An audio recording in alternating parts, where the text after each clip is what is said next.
Live from downtown Detroit, home of WDIV and Click on Detroit, Local 4 News Today starts now.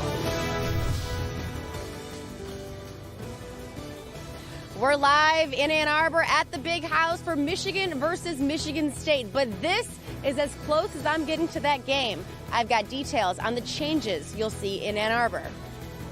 And it's the final push to win Michigan voters. President Trump focusing on Metro Detroit. Joe Biden bringing in a big name to town today.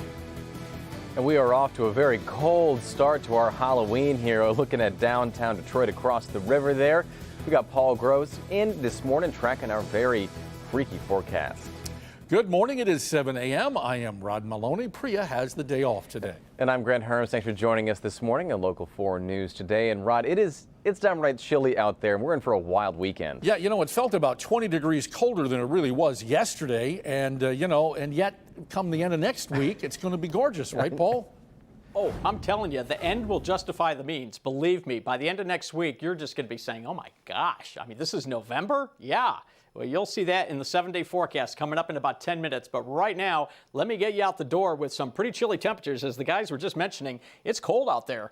Look at that, Port Huron, 23 degrees, 29 in Howell, 31 right now in Detroit, and 30 over at Monroe. Fortunately, little to no wind out there, so we're not talking wind chill this morning. And there is almost no cloud cover around. There's a few patches of clouds, but overall, we're going to see plenty of sunshine today, rising up into the low 40s by noon, and 49 degrees or so for the high with plenty of sunshine. And things continue to look great for the kids this evening. It's going to be dry, a little chilly. I mean, but you put on a layer or two under the costume like we usually do. That's no problem. 45 degrees for an evening temperature. Things are looking just great, but things are going to change very dramatically. In fact, tomorrow you'll probably be talking about the weather. I'll be back to detail that coming up in just a little bit, guys. All right, thanks, Paul. A heartbreaking incident on Detroit's west side after a 9-year-old girl was shot and killed inside a home. Police say there were 3 children in the home when that gun went off, but no parents anywhere to be found. This all happened at a home on Kentucky Street near Wyoming and the Lodge. Our Larry Spruill reporting this morning.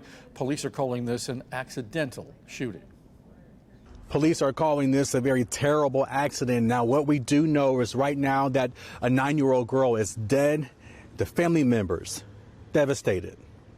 At approximately 7:35 p.m. this evening, there was a 911 call to the 15800 block of Kentucky. We had a young female suffering from a gunshot wound. The details sad and hard to hear Friday night. Captain LaShawna Potts with DPD says a 9-year-old girl shot and killed inside a home on Kentucky Street on Detroit's west side. They did observe the victim upstairs in an upper living room with a gunshot wound.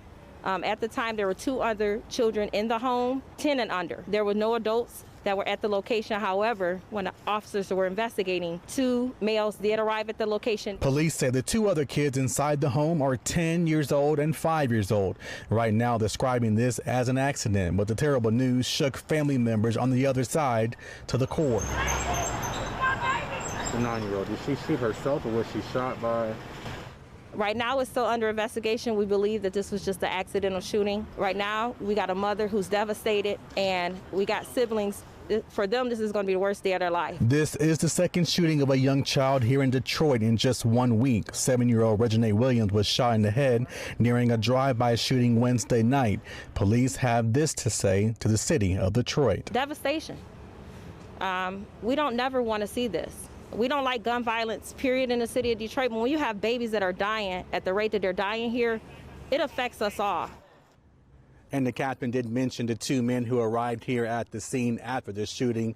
They say they are questioning those 2 men. Reporting on Detroit's west side, Larry Spruill, Local 4.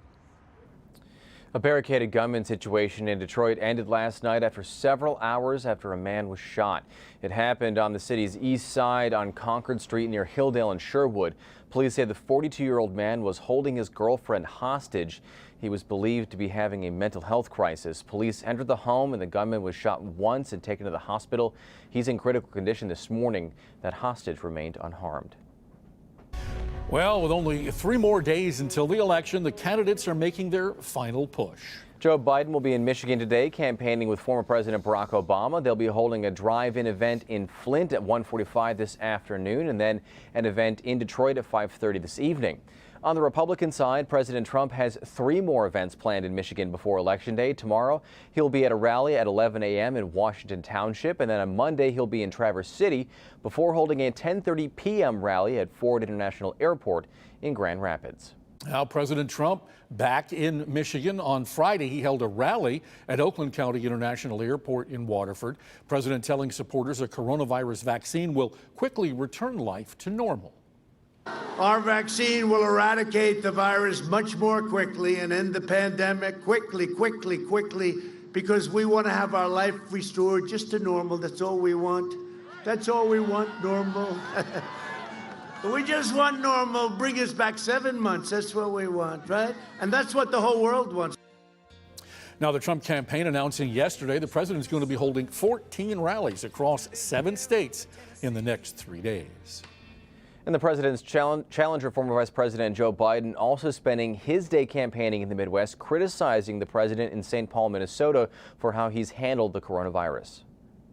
Donald Trump has waved the white flag and surrendered to this virus. But the American people don't give up. They don't cower. Neither will I.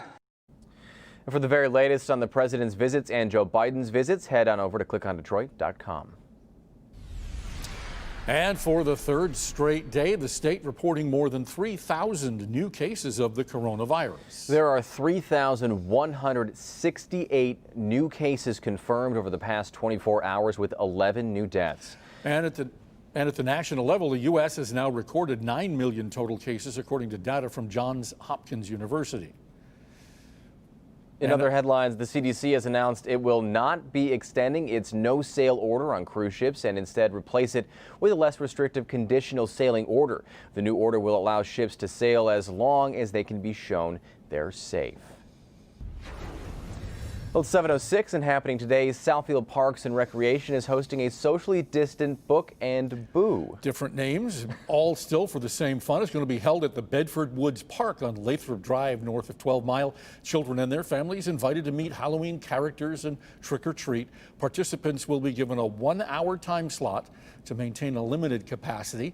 Tickets are $5 for Southfield residents, $10 for non-residents. And Yankee Air Museum holding a Halloween spectacular as well. You can explore their historical aircraft collection as well as the Air Museum. There's also going to be candy to visit and also goodie bags to take home.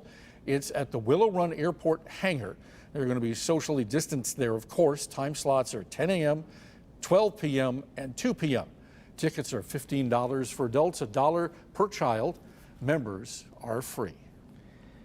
We've got a lot more coming up for you on this Halloween morning, but first we want to check back in with Paul Gross. Paul, you had your dancing ghouls there a little bit. Are they going to have their own event? Well, no, but we'll bring them back for you if you like. And, today's just going to be a great day. I mean, nothing spooky about sunshine, but tomorrow, there's blue. Blue showing up on the map. We'll talk about that. It's going to be a crazy day tomorrow. We'll talk about that straight ahead.